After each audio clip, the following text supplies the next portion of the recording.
దేవునికే సమస్త మహిమ ఘనత ప్రభావములు కలుగునుగాక. ఆమేన్.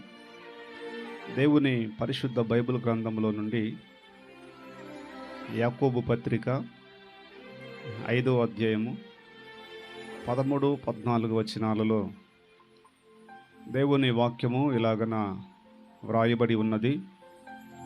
మీలో ఎవరికైనా శ్రమ కలిగిన అతడు ప్రార్థన చేయవలెను, సంతోషము కలిగిన అతడు కీర్తనలు పాడవలెను.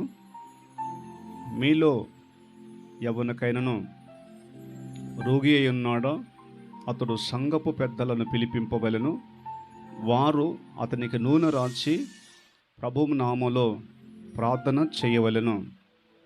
పరిశుద్ధాత్మ దేవుడు యాకోబు పత్రికలోనే 5వ అధ్యాయము 13, 14 వచనాలలో రాయబడినటువంటి ఈ సంగతులను జాగ్రత్తగా గమనించగలిగినట్లయితే ఒక వ్యక్తి జీవితంలో కానీ, ఒక కుటుంబ వ్యవస్థలో కానీ, వారు విశ్వాసులైన అవిశ్వాసులైన, ఆత్మీయులైన అన్యులైన, ఏదో ఒక పర్యాయము ఏదో ఒక సమయంలో ఖచ్చితంగా ఈ 3 అనుభవాలను ఖచ్చితంగా ఎదుర్కొంటారు అనే వాస్తవాన్ని గమనించాలి. ఏ 3 అంటే మొట్టమొదటిది శ్రమ, రెండోదేమో సంతోషము, మూడోదేమో అనారోగ్యము. దేవుని వాక్యాన్ని, దేవుని మాటలను వింటున్నటువంటి దేవుని ప్రజలారా, ఈ 3 ప్రతి వ్యక్తి కుటుంబంలో లేకుంటే వ్యక్తిగత జీవితంలో ఏదో సందర్భంలో ఏదో ఒక పర్యాయము తప్పకుండా దాపురిస్తాయని, ఖచ్చితంగా ఈ 3 సంభవిస్తాయని, ఈ 3 ఒకేసారి కాకపోయినా ఈ 3లో అంటే శ్రమ, సంతోషము, అనారోగ్యము, ఈ 3 కూడా ఏదో ఒక సందర్భంలో ఒక వ్యక్తి జీవితంలో సంభవించటం జరుగుతుంది అని పరిశుద్ధాత్మ దేవుడు చాలా అద్భుతంగా పరోక్షంగా ఈ సత్యాన్ని తెలియపరుస్తున్నాడు.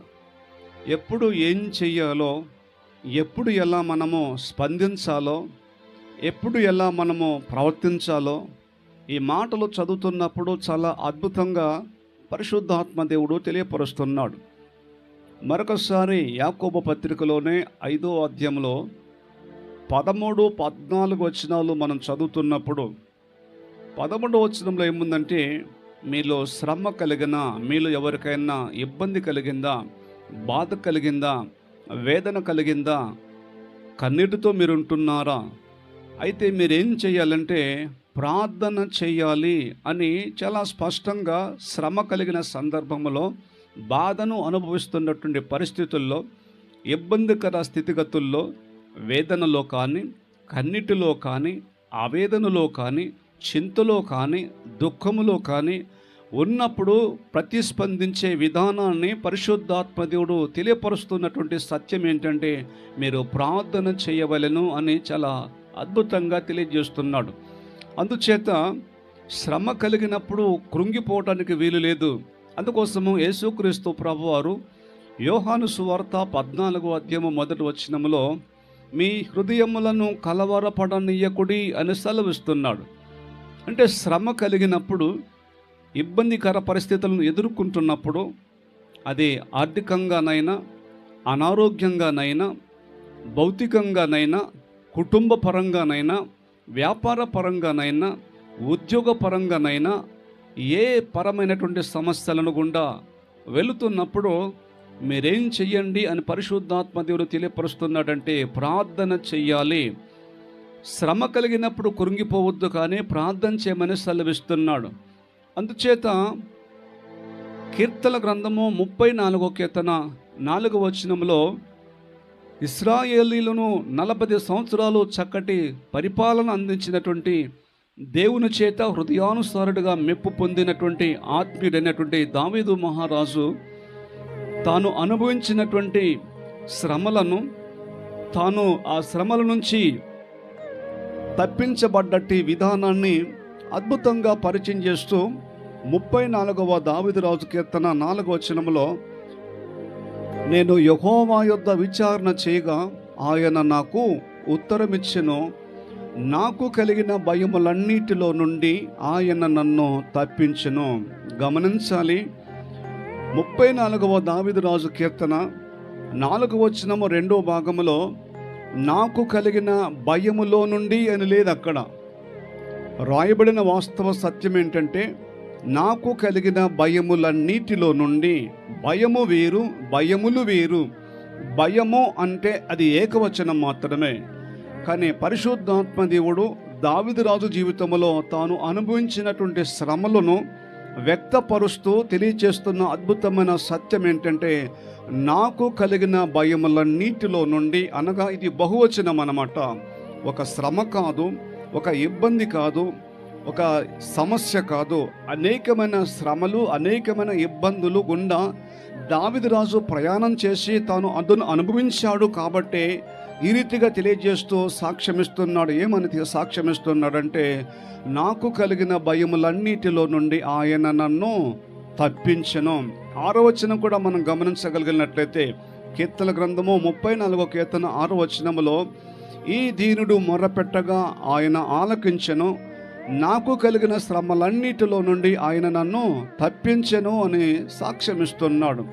కాబట్టి మన జీవితంలో శ్రమ కలిగినప్పుడు కలవరం పడటం కానీ, సమస్య వచ్చినప్పుడు ఇబ్బందికి గురి కావటం కానీ, వేదన గుండా పయనం చేస్తున్నప్పుడు ఆ వేదనతో మనము కృంగిపోవటము కానీ చేయకూడదు అని చెప్పేసి ప్రార్థన చేయండి అని సెలవిస్తున్నాడు. ఇకపోతే రెండోది ఏంటంటే సంతోషం.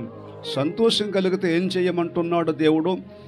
సంతోషం కలిగితే, ఆనందాన్ని మీరు ఆస్వాదిస్తున్నట్లయితే, ఆనంద అనుభూతిలో నుండి మీరు ప్రయాణం చేస్తున్నట్లయితే, ఆ ఆనందమును బట్టి, ఆ సంతోషమును బట్టి మీరు ఎలా స్పందించాలి, మీరు ఎలా ఉండమంటున్నాడంటే, ప్రభువు నామములో ఆ వ్యక్తి ఏం చేయాలంటే కీర్తనలు పాడి దేవుని మహిమపరచాలి. కాబట్టి ఇది మన వ్యక్తిగత జీవితంలో, కుటుంబ జీవితంలో శ్రమ కలిగినప్పుడేమో ప్రార్థన చేయాలి, సంతోషం కలిగినప్పుడేమో కీర్తనలు పాడి దేవుని మహిమపరచాలి. అలాగన బలహీనత అనగా అది శారీరకమైన బలహీనత, అనారోగ్యము కలిగినప్పుడు అక్కడ ప్రభు నామమున నూనె రాచి మీరు అతని కొరకు ప్రార్థన చేయమని సెలవిస్తున్నాడు. ఈ 3 విషయాలు ఒక వ్యక్తికి కానీ, ఒక కుటుంబానికి కానీ దాపురించినప్పుడు స్పందించే విధానాన్ని, ప్రతిస్పందించే విధానాన్ని పరిశుద్ధాత్మ దేవుడు పరిచయం చేస్తూ, యాకోబు పత్రిక 5వ అధ్యాయము 17వ వచనం మనం చదువుతున్నట్టయితే, శ్రమలో చేసిన ప్రార్థన ఫలితాన్ని, లేకపోతే ప్రార్థన వీరుడి జీవితాన్ని పరిశుద్ధాత్మ దేవుడు అక్కడ పరిచయం చేస్తూ సత్యం ఏంటంటే, ఏలియా మన వంటి స్వభావము గల మనుషుడే, అతడు వర్షింపకుండున్నట్లు ఆసక్తితో ప్రార్థన చెయ్యగా. ఏలియా రక్త మాంసములు కలిగినటువంటి మనలాంటి మానవుడే, అతడు మనిషి. అతడు మనలాగనే కష్ట సుఖాలను, వేదనలను, కన్నిటిని, ఆకలి దప్పులను భరించినటువంటి ఒక సాధారణమైన మానవుడు. ఆ ప్రార్థనా యోధుడు, ఆ ప్రార్థనా పరుడు ప్రార్థన చేస్తే దేవుడు చేసిన అద్భుతం ఏంటంటే, 3.5 సంవత్సరములు ఆకాశమును దేవుడు మూసివేశాడు.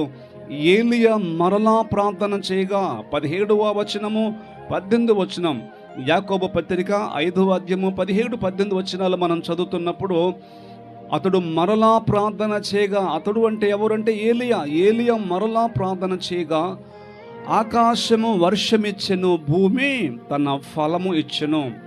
ఇది ప్రార్థనకు ఉన్నటువంటి శక్తి, ఇది ప్రార్థనలో ఉన్నటువంటి అద్భుతమైన బలం. కాబట్టి దేవుని మాటలు వింటున్నటువంటి దేవుని ప్రజలారా, దేవుని సంగమా, దేవుని పిల్లలారా, శ్రమ కలిగినప్పుడు ప్రార్థన చేద్దాము, సంతోషం కలిగినప్పుడు కీర్తన పాడి దేవుని మహిమపరుచుదాము. అంతే తప్ప కలవరపడటం కానీ, లేకపోతే నా పని అయిపోయింది, ఇక ఈ శ్రమలో నుంచి బయటపడలేను అనే ఆవేదనతో కృంగిపోవటము అది తగదు అని జ్ఞాపకం చేస్తూ పరిశుద్ధాత్మ దేవుడు నిన్ను బలపరుస్తున్నాడు. కనుక నువ్వు ఎటువంటి పరిస్థితుల్లో శ్రమలో ఉంటున్నావా, ప్రార్థన చేస్తే దేవుడు ఆ శ్రమ నుంచి తప్పిస్తాడు. నాతో కూడా ఏకీభవించి ఈ ప్రార్థనలో పాలుపంచుకో. పరిశుద్ధాత్మ దేవుడు నువ్వు ఎటువంటి శ్రమలో ఉంటున్నా నిన్ను దావీదు రాజు వలె ప్రతి భయము నుంచి తప్పించినట్టుగా, ప్రతి సమస్య, ప్రతి బాధ, ప్రతి వేదన, ప్రతి చింత, ప్రతి దుఃఖము, ప్రతి కన్నీరు, ప్రతి సమస్యలోంచి నా దేవుడు నిన్ను విడిపించి సంతోషముతో దీవించి సర్వ సమృద్ధులకి నడిపించునుగాక. ప్రభువు మిమ్మల్ని దీవించునుగాక. Amen, amen, amen. చిన్న ప్రార్థన చేస్తాను, కళ్ళు మూసుకుందాం. జీవము కలిగిన మా తండ్రి, పరిశుద్ధుడైన దేవ, యాకోబు పత్రిక 5వ అధ్యాయము 13, 14, 15, 16, 17, 18 వచనాలలో ఒక వ్యక్తి జీవితంలో శ్రమ కలిగినప్పుడు, సంతోషము కలిగినప్పుడు, అనారోగ్యము దాపురించినప్పుడు, ఈ మూడు కూడా వచ్చినప్పుడు ఎలా స్పందించాలో, ఏం చెయ్యాలో తెలియచేశావు.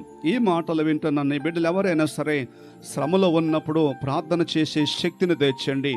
సంతోషములో ఉన్నప్పుడు కేంతుల పాడి నిన్ను మహిమపరిచే భాగ్యం ఇవ్వండి.